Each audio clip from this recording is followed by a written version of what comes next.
Hi friends, I am Sunit Sangai from Rainbis investment और आज हम देखेंगे कैंसिल मेथोडोलॉजी के हिसाब से 10 स्टॉक्स जिसको आपको बाई करना चाहिए। तो सबसे पहले मैं आपको कैंसिल मेथोडोलॉजी के हिसाब से थोड़ी सी चीजें बता देता हूँ। तो ये बेसिकली विलियम और नील करके आदमी थे, बहुत बड़े इन्वेस्टर है।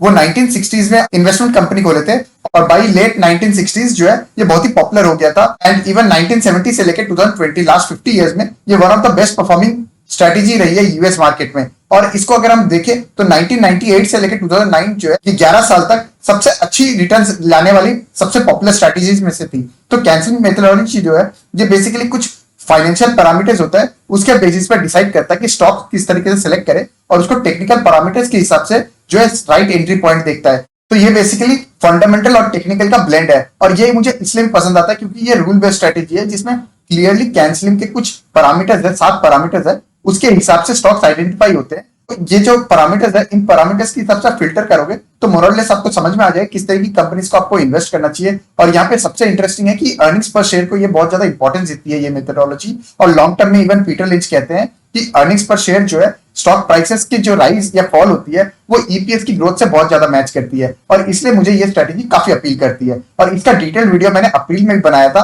और वहां पे मैंने 10 स्टॉक्स बताए थे और वो जो 10 स्टॉक्स है स्मॉल एंड मिड कैप के, उसका परफॉर्मेंस कैसा रहा है उसको हम कंपेयर करेंगे। Not with any index fund but हम कंपेयर करेंगे SBI small cap, Nippon India small cap, axis small cap और कोटक स्मॉल कैप, इस तरह के top performing small cap mutual funds के साथ कंपेयर करके दिखाएंगे कि किस तरीके के कैंसिलिंग की परफॉर्मेंस रही है लास्ट 5 मंथ्स में।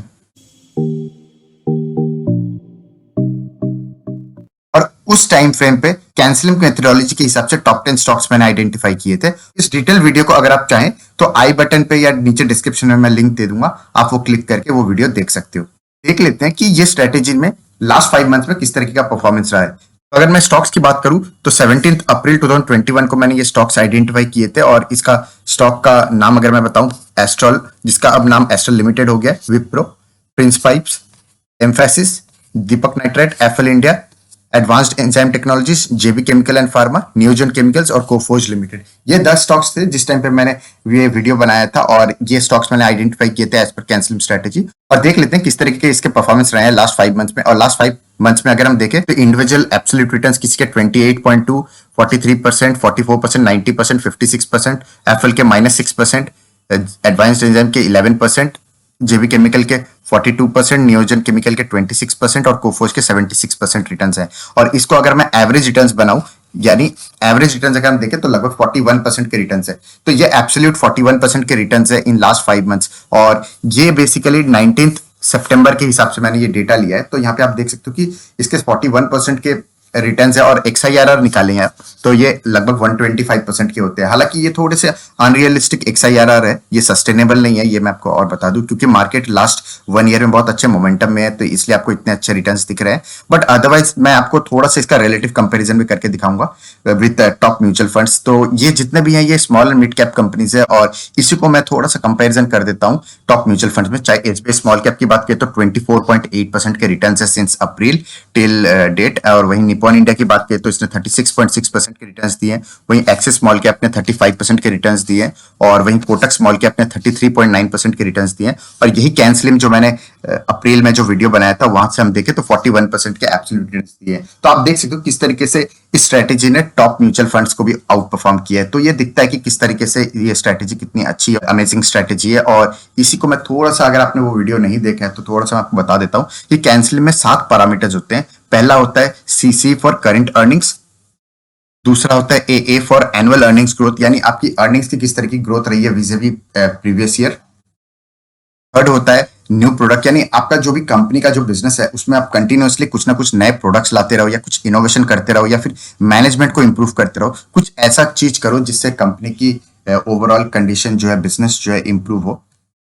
फोर्थ फैक्टर है सप्लाई। सप्लाई में स्टॉक मार्केट के पर्सपेक्टिव से है कि कंटिन्यूअसली चाहे वो प्रमोटर हो या एफआईआई हो या डीआईआई हो, कंटिन्यूअसली वो बाई करे और उससे क्या हुआ कि एक स्केर्सिटी डिमांड क्रिएट होती है। तो ये एक और फैक्टर है जो कंसिडर किया जाता है स्टॉक पिकिंग के लिए। अगला फैक्टर होता है लीडर। लीडर यानी या तो वो बिजनेस में लीडर हो या फिर टेक्निकल पैरामीटर्स पर अगर हम देखें, जैसे आरएसआई की बात करें तो आरएसआई में उसके काफी स्ट्रॉन्ग टेक्निकल इंडिकेटर होना चाहिए। और एल फॉर लगार्ड भी होता है, यानी ऐसे लगार्ड्स जो होते हैं जो अंडर परफॉर्मिंग स्टॉक्स होते हैं उसको हमें निकालना होता है। तो एग्जांपल के तौर पे मैं बताऊं तो अप्रैल में जो मैंने बास्केट ऑफ स्टॉक्स बनाया था एज पर कैंसिम मेथोडोलॉजी, तो वहां पे मैंने एप्पल इंडिया को इंक्लूड किया था, बट लास्ट 5 मंथ्स में उसने अच्छा परफॉर्म नहीं किया है। तो इस तरीके के लगार्ड्स को हम जो है अपने पोर्टफोलियो में से निकाल देते हैं। तो ठीक उसी तरीके से आने वाले स्लाइड में हम देखेंगे कि बेसिकली एप्पल जो है अब हमारे बास्केट का पार्ट नहीं रह रहा है। तो इस तरीके से हम लगार्ड्स को हटा देते हैं। अगला फैक्टर होता है आई फॉर इंस्टीट्यूशनल स्पॉन्सरशिप, यानी जितने भी स्टॉक्स होंगे वो उसमें FII प्लस DII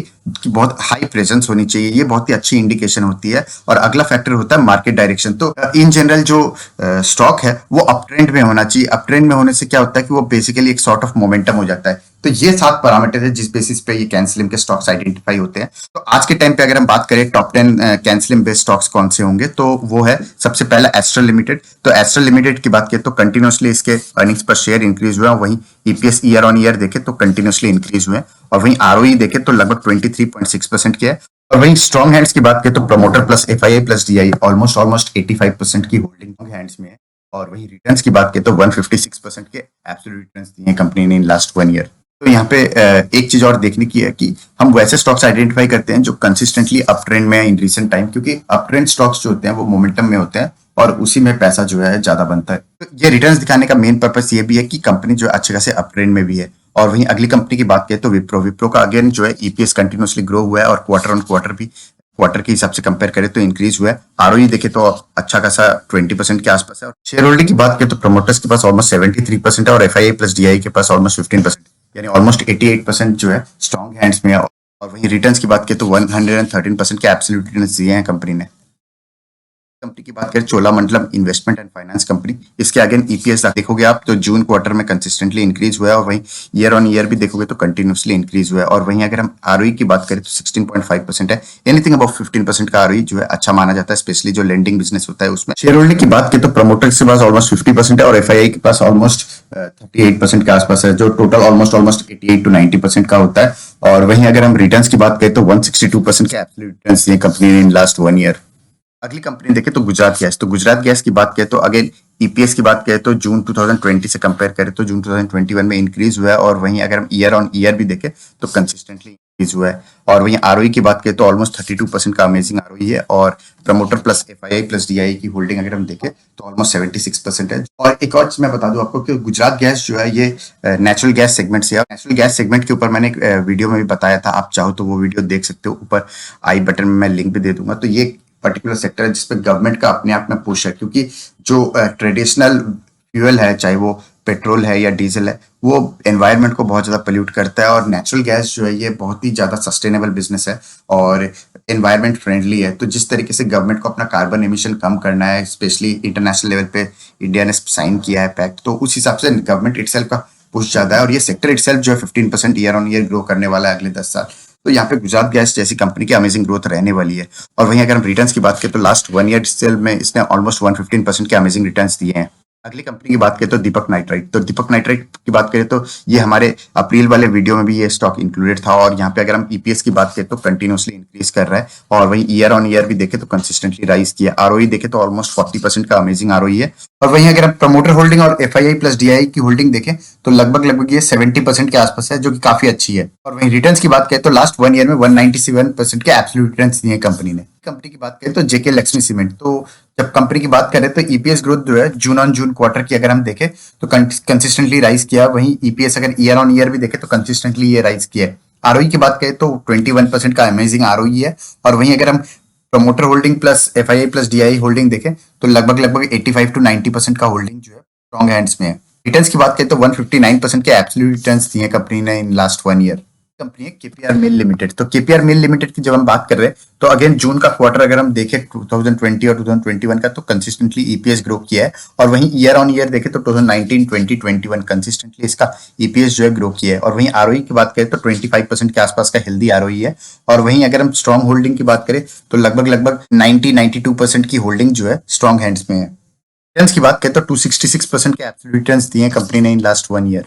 तो आप देख सकते हो, जैसे मैंने पहले भी कई बार बोला कि ये बेसिकली अप ट्रेंडिंग स्टॉक्स होते हैं, और इस तरह के ट्रेंडिंग स्टॉक्स में बाई करने पे एक मोमेंटम रहता है। और इस तरह के मोमेंटम को जब भी हमें बाई करना चाहिए तो हमें रूल बेस्ड स्ट्रेटेजी से ही बाई करना चाहिए।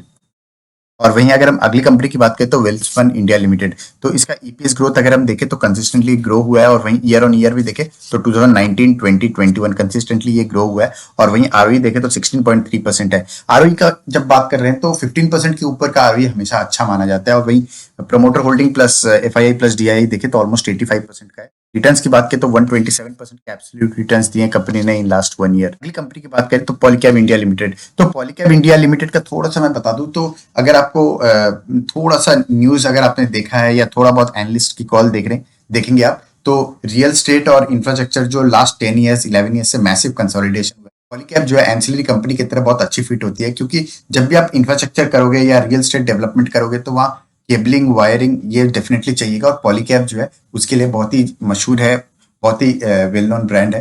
तो पॉलीकैब जो है एक एंसिलरी कंपनी के हिसाब से रियल स्टेट और इंफ्रास्ट्रक्चर के लिए बहुत अच्छी बेट होती है। और वहीं कैंसिलिम के हिसाब से देखें तो ईपीएस ग्रोथ जो है काफी अच्छी रही है, और ईयर ऑन ईयर भी देखें तो कंसिस्टेंटली 2019, 20, 21 में इंक्रीज हुआ है। आरओई देखें तो 20% का हेल्दी आरओई है। और वहीं स्ट्रॉन्ग हैंड्स की बात करें तो ऑलमोस्ट 85% जो है स्ट्रॉन्ग हैंड्स में है। रिटर्न्स की बात करें तो 195% के एब्सोल्यूट रिटर्न्स दिए कंपनी ने इन लास्ट 1 ईयर। अगली कंपनी है मैस्टेक लिमिटेड, तो मैस्टेक एक सॉफ्टवेयर कंपनी है, और जिस तरीके की पैंडेमिक की वजह से टेक्नोलॉजी कंपनीज में बूम आई है, तो वहाँ पे मैस्टेक के भी जो फाइनेंशियल नंबर है काफी अच्छे आए हैं। ईपीएस अगर आप देखो तो कंसिस्टेंटली ग्रो हुआ है। और वहीं अगर आप ईपीएस ईयर ऑन ईयर देखो तो और ज्यादा चीजें क्लियर हो जाती हैं। 2019-20 में ऑलमोस्ट 42, 44 था, वहाँ 2021 में ऑलमोस्ट 82 हो गया, जो कि अमेजिंग है। और वहीं आरओई देखे तो ऑलमोस्ट 25% का है, जो कि काफी अच्छा है। और वहीं अगर आप शेयर होल्डिंग की बात करें तो ऑलमोस्ट 60% जो है स्ट्रॉन्ग हैंड्स में है। और वहीं रिटर्न्स की बात करें तो 259% का एब्सोल्यूट रिटर्न्स दिया है कंपनी ने इन लास्ट 1 ईयर। तो अगर आपको यूजफुल लगे तो हमारा टेलीग्राम चैनल ज्वाइन कर सकते हैं। वहां पे RSI less than 30 and 200 day moving average के अलावा जितनी मेरी इन्वेस्टिंग स्ट्रेटेजी है उनका एक स्मॉल केस बना के मैं वहां पे शेयर कर देता हूं। तो वहां पे मुझे इजी होता है कि एवरी क्वार्टर जो है उसको रिव्यू करके कुछ चेंजेस करने होते हैं, तो वो चेंज करके स्मॉल केस शेयर कर सकता हूं। तो अगर आपको यूजफुल लगे तो नीचे डिस्क्रिप्शन में आपको लिंक मिल जाएगा, आप टेलीग्राम चैनल पे सर्च करके ज्वाइन कर सकते हो। और अगर आप चाहते हो कोई मैं पर्टिकुलर टॉपिक कवर करूं तो कमेंट सेक्शन में जरूर बताइएगा। तो यहाँ पे मैं एक डिस्क्लेमर दे दूं, तो ये कोई बाई और सेल की रिकमेंडेशन नहीं है। ये बेसिकली लर्निंग पर्पस से वीडियो बनाई गई है, ताकि आप ये सीख सको कि एनालिसिस किस तरीके से करना चाहिए और किस तरीके से हमें अपने इन्वेस्टमेंट्स को देखना चाहिए। और अगर आपको यूजफुल लगे तो हमारा टेलीग्राम चैनल है रेनबेस इन्वेस्टमेंट, जिसको आप सर्च करके ज्वाइन कर सकते हो। That's all for today, thank you.